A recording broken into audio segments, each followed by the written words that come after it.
Welcome to Luca and Miguel. Enjoy the video.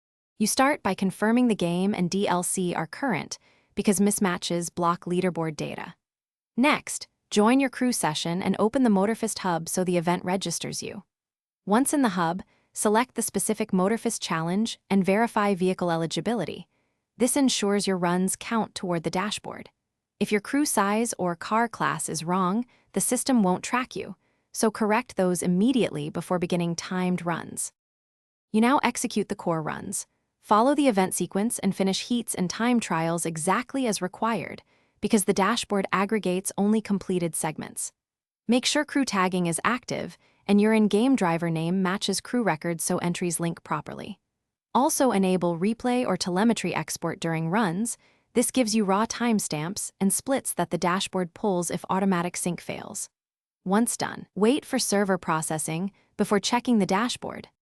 You finish by opening the Motorfest dashboard and triggering a manual sync to pull the latest event data. This ensures server data aligns with local runs. Then verify entries.